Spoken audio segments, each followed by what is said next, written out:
மக்கா வணக்கம்டே. இந்த விளம்பர கும்பல் ஏழை நடுத்தர மக்களை பற்றி கவலையே படாதுங்கிறதுக்கு இன்றைக்கி ஒரு உதாரணத்தை நான் சொல்ல போகிறேன். சென்னையில் அதிமுக ஆட்சி காலத்தில் ஸ்மார்ட் பைக்குன்னு ஒரு திட்டத்தை கொண்டாந்தாங்க. அதாவது எலக்ட்ரிக் வாகனத்தை வாடகைக்கு எடுத்துகிட்டு எங்கே போகணுமோ அங்கே போகலாம். பெட்ரோல் விற்கிற விலையில் இது எவ்வளோ ஒரு நல்ல திட்டங்கிறத பாருங்கள். அந்த வாகனமெல்லாம் இந்த விளம்பர ஆட்சியில் என்ன தான் ஆச்சுன்னு தெரியலையப்பா. அதை என்ன ஏதுன்னு பார்க்க போன ஒரு செய்தியாளரை மிரட்டி அனுப்பியிருக்காங்க. சரி, அதை பற்றிலாம் அடுத்தடுத்த நிகழ்ச்சியில் விவரமாக பேசுவோம். இப்போ போய் விரிவான செய்திகளை பார்ப்போம். அதுக்கு முன்னாடி வழக்கம் போல் குறுஞ்செய்தியை பார்த்துட்டு வந்துடுங்க. சேலத்தில் நடந்த கலவரம் தொடர்பாக காவல்துறை அதிகாரியை திமுக கூட்டணி கட்சி பிரமுகர் ஒருமையில் பேசின வீடியோ வைரல் ஆகிட்டு இருக்கியா. வேற யாரும் பதிவு போடலை, பேசுனவரே போட்டிருக்கா. அப்படி என்ன ஸ்டாலின் ஐயா, உங்கள் அதிகாரியை ஒருமையில் பேசியிருக்காரு, நீங்கள் எதுவும் கேட்க மாட்டீங்களா?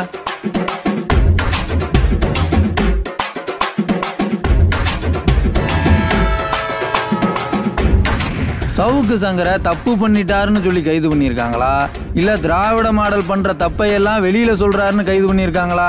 இன்னைக்கு தமிழ்நாட்டு மக்கள் இந்த கேள்வியை தான் சமூக வலைதளங்களில் கேட்டுட்டு இருக்காங்க.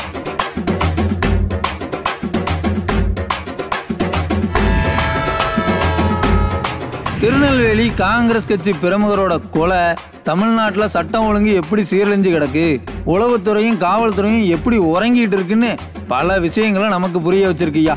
ஐயா ஸ்டாலின் புரிஞ்சுக்கிட்டா பரவாயில்ல. குறுஞ்செய்திகளை பார்த்துட்டோம், வாங்க விரிவான செய்திகளையும் பார்த்துருவோம்.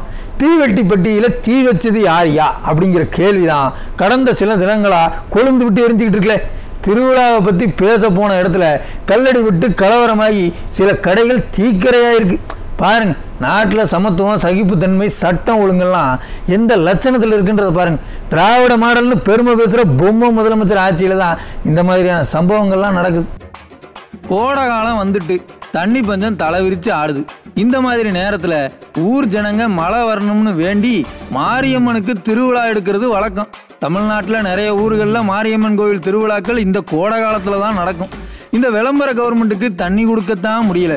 மழை வரணும்னு சாமியை கும்பிடலாம்னு பார்த்தா அதுக்கு பாதுகாப்பு கொடுக்கவும் முடியாது.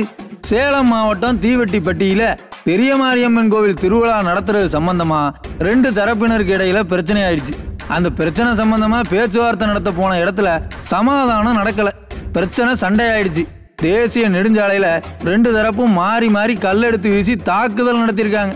5 கடையை தீ வச்சு கொளுத்திருக்காங்க. ஐயா, காவல்துறை என்ன பண்ணிட்டு இருந்தன்னு தெரியல. கடைக்கு தீ வைக்கிறதுக்காக சின்ன பயலுக வண்டியில இருந்து பெட்ரோலை எடுத்து பெட்ரோல் குண்டு தயாரிக்கிறாங்க. ஐயா, அந்த காட்சிகளை கொஞ்சம் பாருங்க.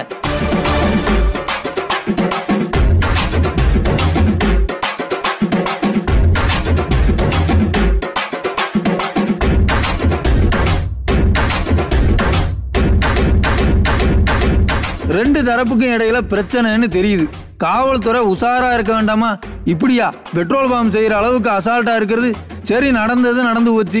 இதுக்கு பிறகாவது காவல்துறை கொஞ்சம் மக்களுக்கு பேசி புரிய வைக்கணுமா இல்லையா? கலவரம் பண்ணவங்களை கைது பண்ண போன அந்த ஊர் காவல்துறை சமாதானம் பேசாம அதிரடியா பேசுறதா நினைச்சு ஜனங்களை இன்னும் டென்ஷன் ஆக்கிட்டு இருக்காங்க.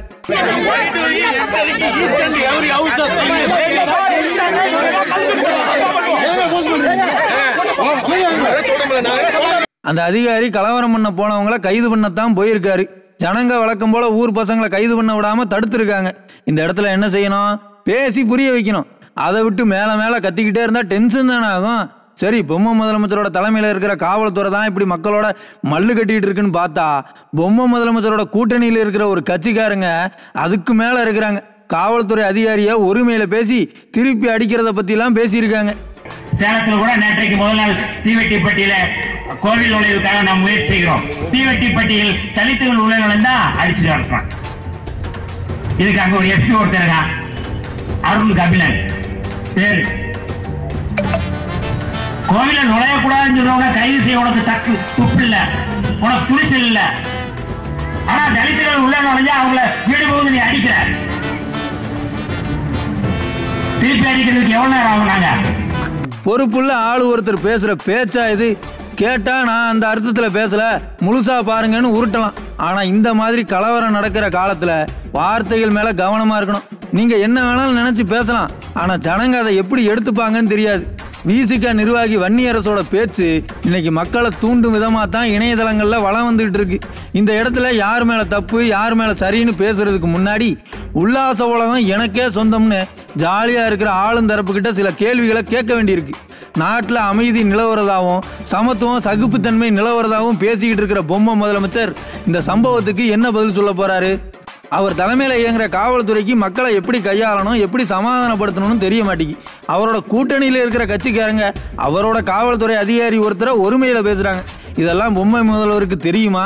விடியல் ஆட்சியில் சமத்துவம் செத்து போச்சு சட்டம் ஒழுங்கு சீரழிஞ்சு போச்சுன்னு இந்த காட்சிகளை பார்த்த பிறகாவது ஐயா ஒத்துப்பாரா? இல்லை இனியும் திராவிட மாடல்னு திமுக கும்பல் ஒப்பாரி மட்டும்தான் வைக்க போகுதா? இந்த கேள்வியெல்லாம் நாம கேட்கல சாமி, ஜனங்க கேட்குறாங்க. பிரபல யூடியூபர் சவுக்கு சங்கரோட கைது தமிழ்நாட்டு மக்கள் மத்தியில் பல கேள்விகளை எழுப்பியிருக்கு. திராவிட மாடல் கும்பலுக்கு எதிராக கேள்வி கேட்டால் மாடலாக கேஸ் போட்டு உள்ளே வைப்பீங்களா? உங்களை யாரும் கேள்வியே கேட்கக்கூடாதா?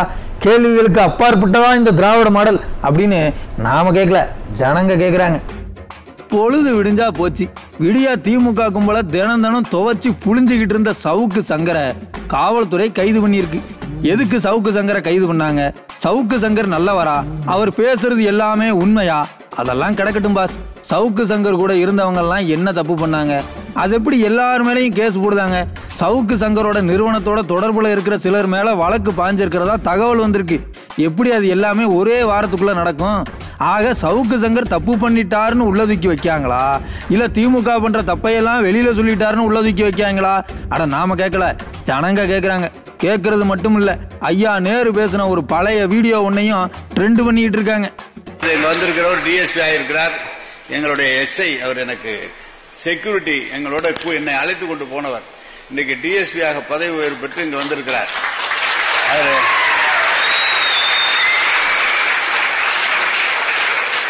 அவருக்கு இருக்கிற திறமை என்னவென்றால் என்ன வேணாலும் செய்யக்கூடிய ஆற்றல் பெற்றவர். ஒருவரை குற்றவாளியாக ஆக்க முடியும், குற்றவாளியிலிருந்து எடுக்கக்கூடிய ஆளும் தெரியும். கேட்டீங்களா? யாரை வேணாலும் குற்றவாளி ஆக்கிடுவாராம் அந்த காவல்துறை அதிகாரி. இன்னும் இந்த மாதிரி எத்தனை காவல்துறை அதிகாரிகளை வச்சிருக்கீங்க? இப்படி சொல் பேச்சு கேட்குற அதிகாரியை வச்சு தான் பொய் கேஸ் போடுறீங்களான்னு நாம கேட்கல சாமி. இந்த வீடியோவை ஷேர் பண்ணி ஜனங்க கேட்குறாங்க. சவுக்கு மட்டும் இல்லை, ஒரு ரியல் எஸ்டேட் கம்பெனி பற்றி எழுதுனதுக்காக பிரபல பத்திரிகை நிறுவனத்து மேலேயும் இந்த விளம்பர கும்பல் கேஸ் போட்டது. மழை வெள்ளம் வந்தப்ப உண்மை நிலையை எடுத்து சொன்ன சில மூத்த பத்திரிகையாளர்களையும் திமுக கும்பல் சொல்ல முடியாத வார்த்தைகளால் அர்ச்சனை பண்ணது. ஆக மொத்தம் இது எல்லாத்தையும் கூட்டி கழிச்சு பார்க்கையில கருத்து சுதந்திரத்தோட கழுத்தை நெரிக்கிற வேலையை இந்த விளம்பர கும்பல் தொடர்ந்து பண்ணிக்கிட்டு இருக்குன்னு தெரிஞ்சுக்க முடியுது. அட நாம சொல்லலை, ஜனங்களும் சொல்றாங்க.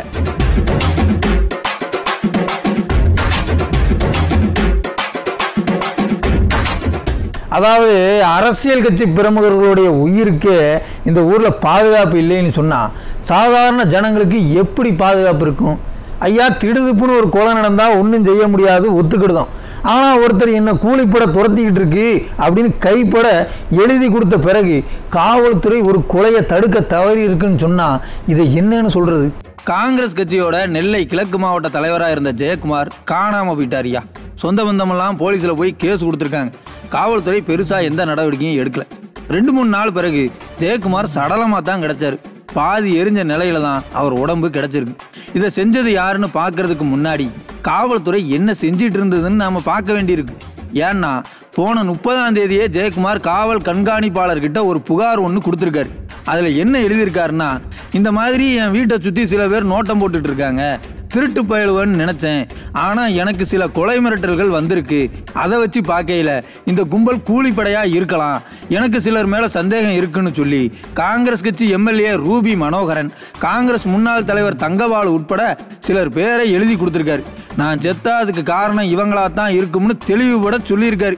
எஸ்பி லெட்டரை வாங்கிட்டாரு. வாங்கினவர் டிஎஸ்பி கிட்ட இதை பற்றி சொன்னாரான்னு தெரியல. இந்த லெட்டர் விவகாரம் பொம்மை முதலமைச்சருக்கு தெரியுமான்னு தெரியல.